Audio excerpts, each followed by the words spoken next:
officiellement, je vous présente la Roumanie. Quel plaisir! Génial! Il est beau ce drapeau en plus. J'ai eu du mal à le trouver. Ok, c'est parti. Salut à tous et bienvenue dans ce nouvel épisode de mon trip dans les Balkans. Comme vous l'aurez deviné, vous avez vu le drapeau, je suis en Roumanie. Je suis vraiment content. Là, après une bonne journée de roulage, je vais chercher un camping, une carte SIM, car je compte rester au moins 8 à 10 jours dans ce pays, faire quelques courses et me poser. Demain, c'est la visite du Decebal. Je ne vous en dis pas plus. Allez, c'est parti.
Thank you.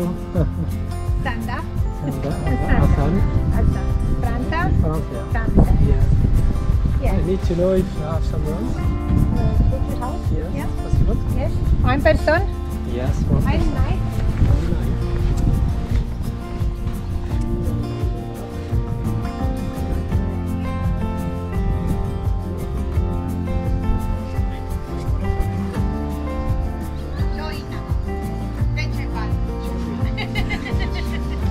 Okay. Decebal, yes.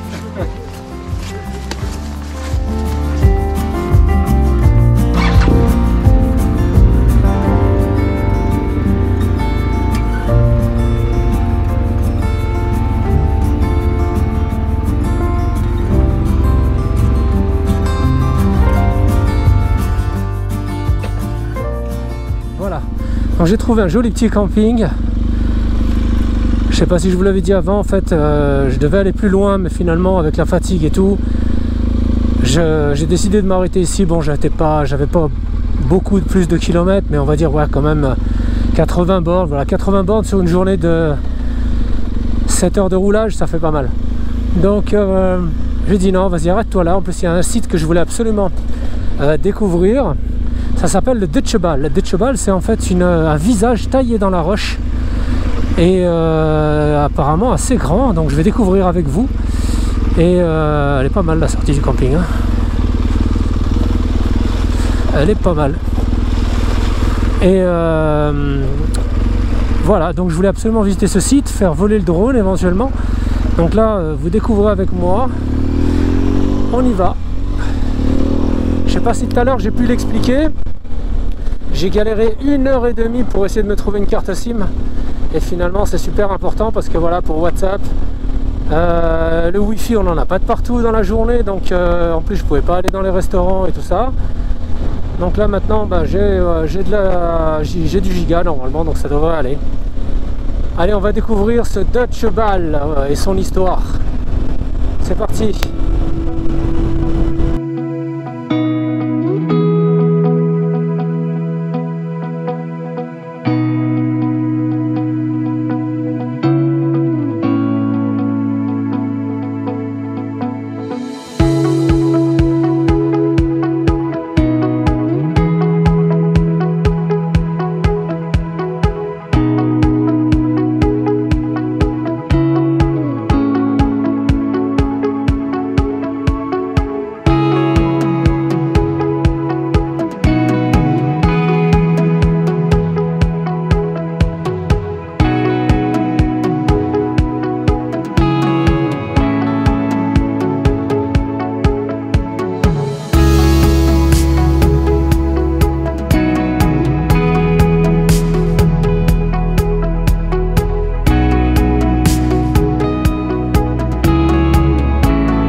le visage.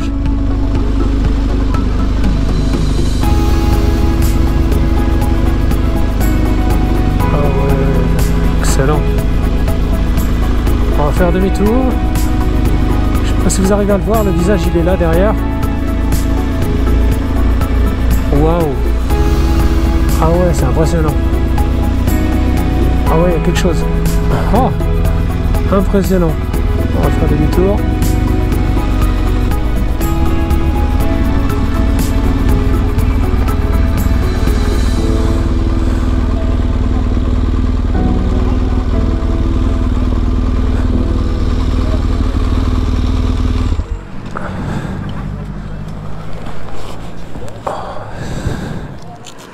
Salut. Bon, ça y est, j'y suis arrivé. Je me suis installé, j'ai trouvé un camping, j'ai passé la douane il y a 1h30. Qu'est-ce qu'on a derrière moi, ici? Le Detschebal, voilà. Je ne connais pas vraiment l'histoire du Detschebal, je vais vous la donner ce soir, promis. En même temps, Google est ton ami. Et je voulais le visiter, ce site-là, avec ce grand visage. À mon avis, il doit bien faire 20 mètres de long, juste le visage, et la roche bien plus.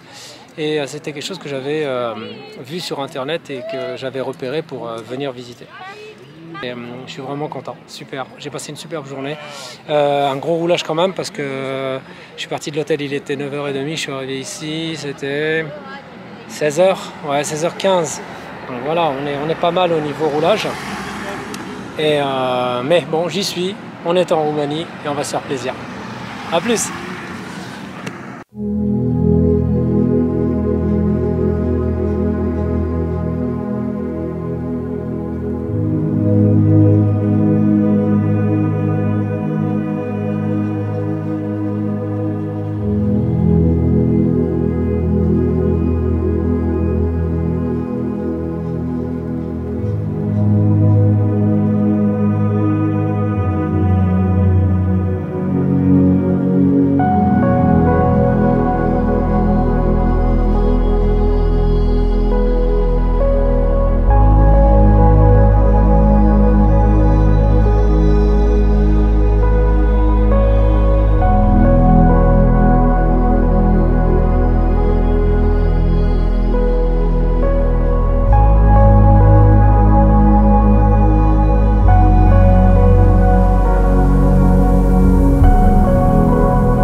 donc je suis encore devant le Deutsche Ball ici et je viens de rencontrer un gentil garçon en fait qui est à l'université et il m'a donné des infos et donc je vais lui poser les questions comme ça vous allez être en direct. We have to see the Deutsche Ball between us. What's your name? My name is Norbert. Norbert, donc on a Norbert avec nous et donc il y a sa grand-mère qui est en train de faire du bateau pour visiter et lui il est en train de l'attendre là. Il attend la grand-mère. Ok, you tell me Deutsche Ball, it's king of this region, Yes. and this region is you have to be on the camera. It's this region is Banat. Yes. And what happened to this king? With this king, we killed with the Turkish, Uh-huh. and they saved him, saved this place, other place, and 200, 300 kilometers of this place. Yes, So- from Turkish. Yes. Okay, but they kill him. Yes. Okay, on you said me on 1400. Yes. Ok, donc en gros, pour ceux qui ne parlent pas l'anglais, Norbert est en train de me dire en fait que Deutsche Ball était le roi de cette région et donc pendant la guerre et l'invasion de l'Empire ottoman, les Turcs l'ont finalement tué, mais il a préservé cette région du Banat et cette région du Banat en fait ça correspond à peu près 200 ou 300 km et donc il est très vénéré en fait ici dans le coin et j'aimerais juste savoir maintenant you don't know when did they make this statue, hein? You don't know, hein? Donc je vais essayer de chercher en fait sur Google, vous pouvez tout simplement chercher, mais je vais vous donner l'info ce soir de quand a été faite cette statue. Donc thank you Norbert, and I'm very happy to meet you, and you have to wait about your grandmother. Until what time? In 30 minutes. Okay, thanks a lot, and you will be on my YouTube channel. Now you have to go to my YouTube channel and to wait, okay, to see you. Thank you Norbert, thank you so You're much. welcome. Thank you so much. Voilà, donc c'est super cool d'avoir des connaissances comme ça, du moins des rencontres comme ça, je suis super content. C'est ce qui fait mon voyage. Vous voyez le sourire sur mes lèvres, c'est ce qui fait mon voyage. De rencontrer des gens comme ça. Il m'a vu faire voler le drone, il est venu vers moi, il m'a dit « Ah, c'est super, tu viens d'où ?» Et puis on a discuté, et voilà, il m'a expliqué toute l'histoire, du moins presque, mais j'ai plus qu'à savoir quand ils ont construit cette fameuse statue de Deutsche Ball. Mais on sait à peu près déjà maintenant qui c'est.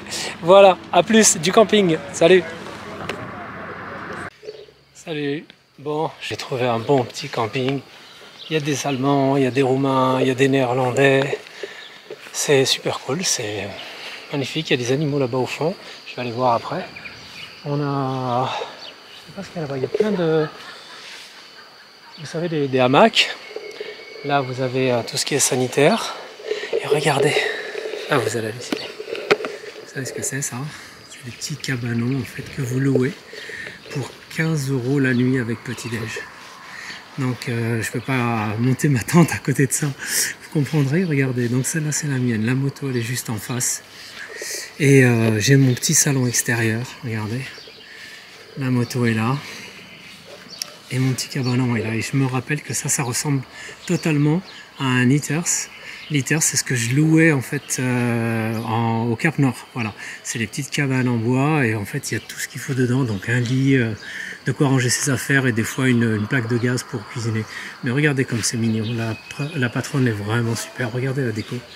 Donc des fûts pour avoir une petite table extérieure le soir. Qu'est-ce que je vais être bien pour boire mon thé ce soir ici. C'est pas top ça. Moi je sais pas, mais je vais dormir mais comme un loir.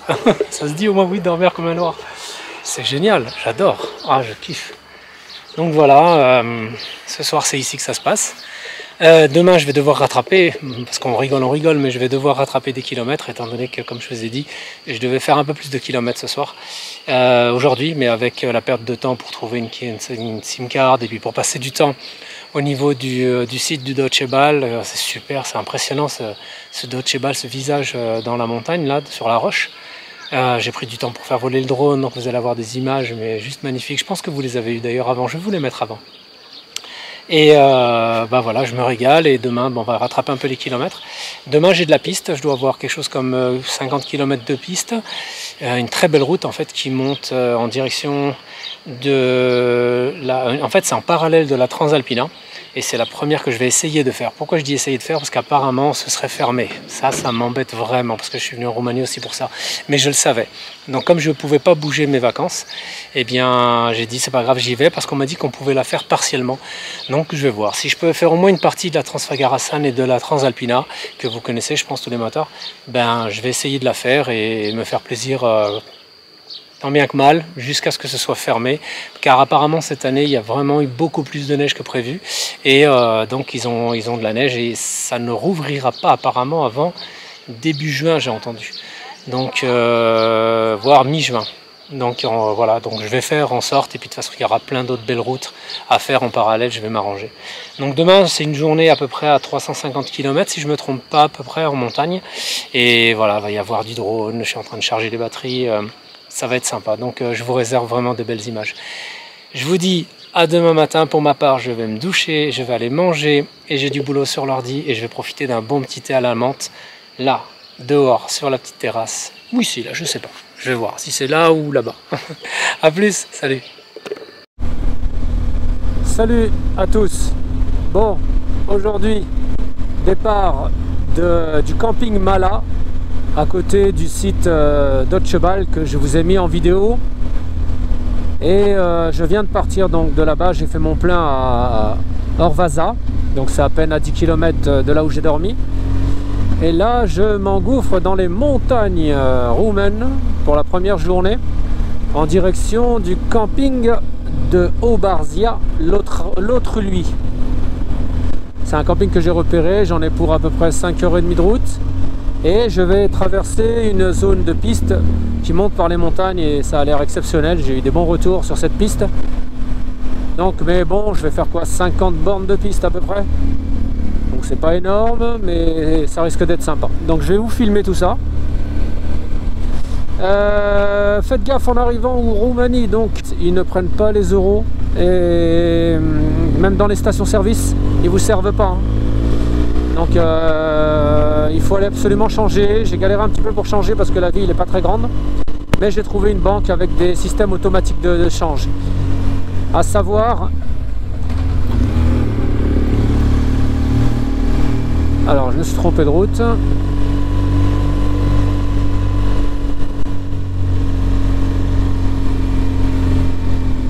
Alors, attendez, parce que je vais galérer là.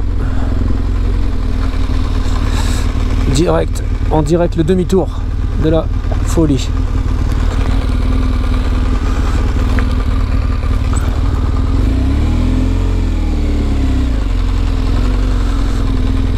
Ah, attendez, il faut que j'enlève aussi le truc là. Hop, juste une seconde.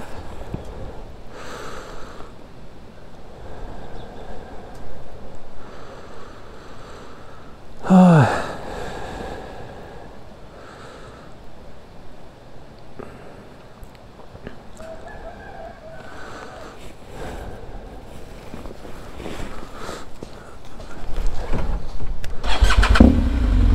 Donc je continue. Oh punaise, m'a fait peur. Donc j'en étais où avant que ce chien me bouffe presque le pied? Bon, oui, pas de change, donc arrangez-vous pour changer. Donc dès que vous arrivez, le change est à peu près à 1 euro, donc est égal à 4 lei. C'est le lei ici, 4 lei 90 à peu près. On va dire en gros, allez, 5 lei, 1 euro 5 lei pour être large.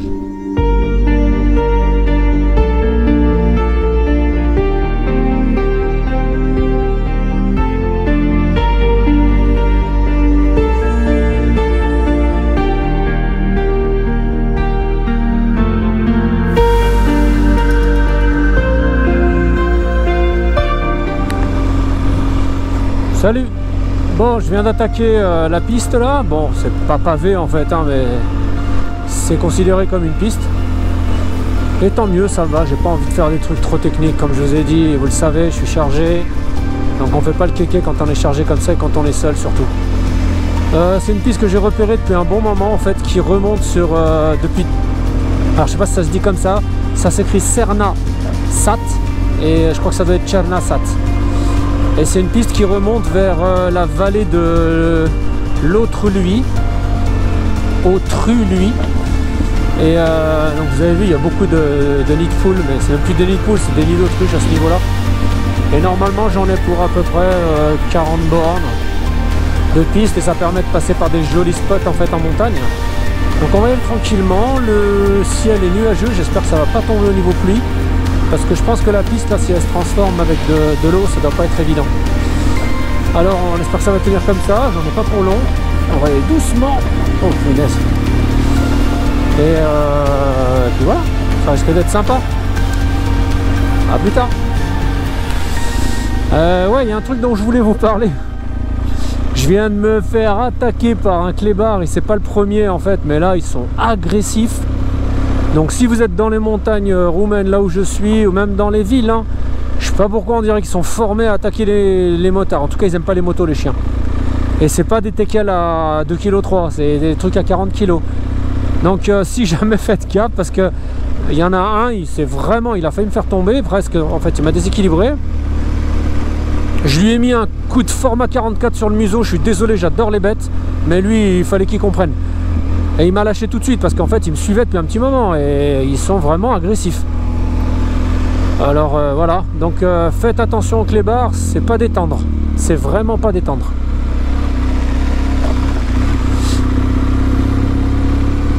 La vallée là où je passe, elle est super belle, mais alors regardez, hein, c'est chargé de nids de poules et en fait il a plu, donc ça a un peu détérioré la piste, si on peut dire. Parce que à la base c'était bitumé sur ma carte et ça commence déjà piste en fait, mais sur la carte c'est bitumé ça en fait. Donc j'ai pas encore attaqué vraiment la piste, on va dire. Donc ouais, le message c'était pour les chiens, faites gaffe, en fait laissez bien vos pieds tranquilles. Accélérez un petit coup si vous pouvez, et puis il va vous larguer au bout de 200 mètres. Mais ils sont agressifs. Hein. Je me demande en fait, je suis sûr que si on s'arrête et on bouge pas, le chien il fait rien. Mais par contre, dès que vous roulez, oh les belles vaches. Donc voilà, attention aux chiens. C'était mon message.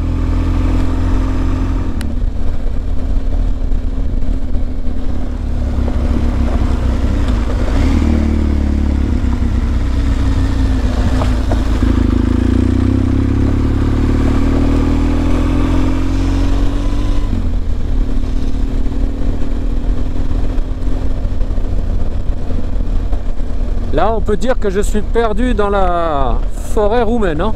Ah ouais. Je savais que c'était une piste qui était un peu isolée, mais là, il y a des gains.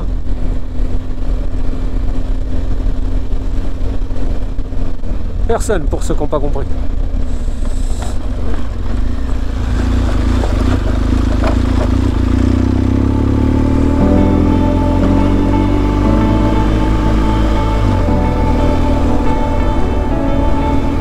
Regardez comme c'est mignon.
Salut à tous et bonjour. Voilà, début de la journée. Je viens de partir du camping Mala à côté du site de Docebal. Je vous en ai parlé dans les vidéos précédentes. Et j'ai fait le plein, j'ai fait du change, donc ça m'a pris pas mal de temps. J'ai quitté Ovara vers 10h30, 11h je crois que c'était. Le temps de faire le change et tout ça. Quoi dire, voilà. Je me suis attaqué donc à une route pour monter à la vallée de l'Autre-Lui pour pouvoir passer et aller vers un autre camping ce soir.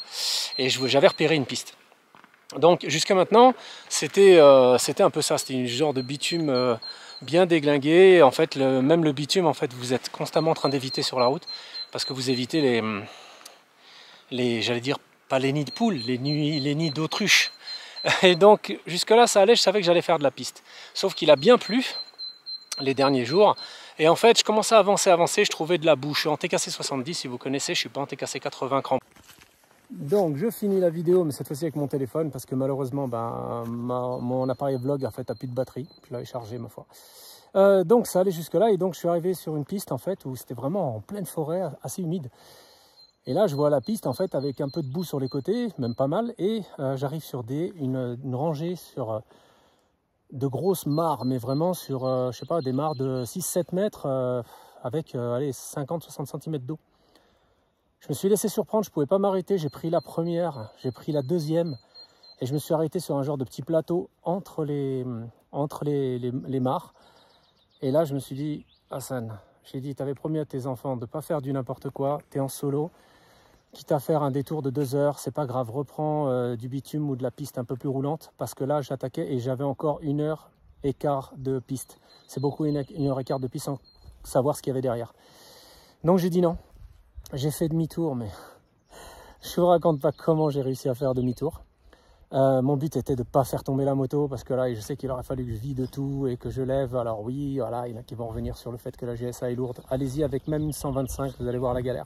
C'est la même. Donc, je me suis dit non. Et le pire, c'est d'être en solo. Si on est à 2 encore, on se dit, voilà, le mec saute de sa moto, vous êtes 2 à relever la moto, c'est faisable. Mais là, vous êtes tout seul. Et dans ce genre de mare que j'ai passé, je reste au milieu, je tombe, je suis bloqué sous la moto, je fais quoi? Et donc, c'est là que j'ai dit, stop, arrête-toi. Tu t'étais promis de ne pas faire n'importe quoi, Hassan. Donc, j'ai décidé de rebrousser chemin. J'ai fait quand même 1h30 de route dans ces conditions-là. Et à un moment, j'ai dit, allez, stop, qu'est-ce que tu as à te prouver? Va plus vite et voilà, et tu reprends. Donc, je vais couper tout de suite parce que je vois que ça commence à pleuvoir. Et il me faut encore pas mal de temps et de la route avec de la piste encore. Donc, je vous reprends plus tard. Salut!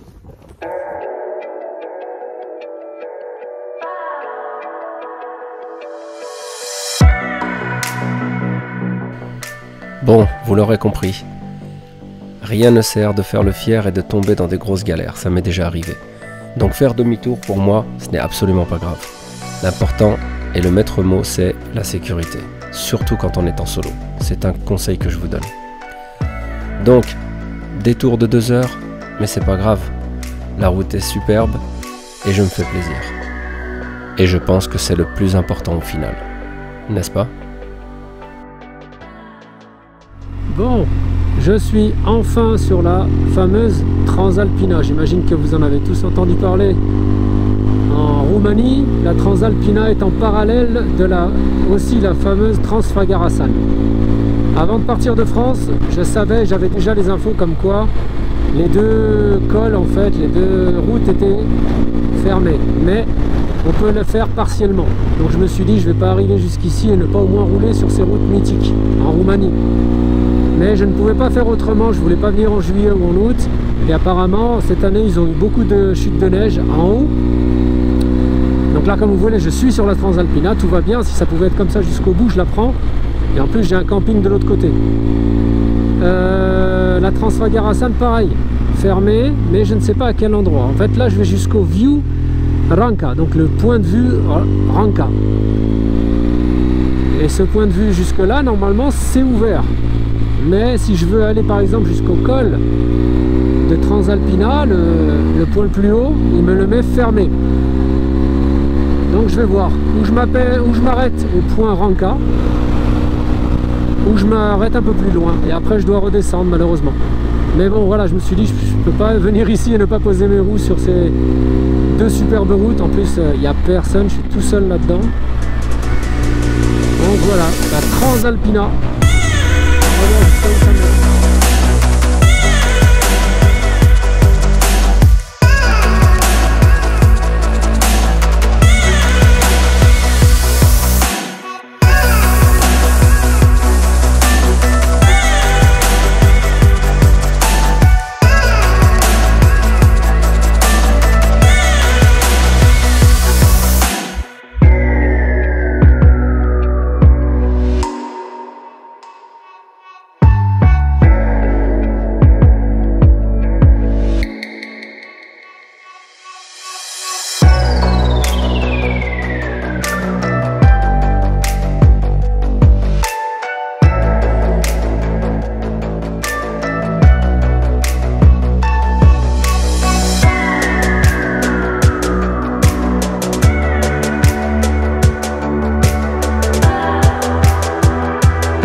Alors après ces belles images, et vous allez le voir, j'arrive au bout de la Transalpina. Pourtant je ne suis pas loin du col. Mais ce n'est pas grave, je me suis déjà bien régalé sur cette route. Je vous donne rendez-vous à mon prochain épisode de mon trip dans les Balkans. Merci à vous. Salut!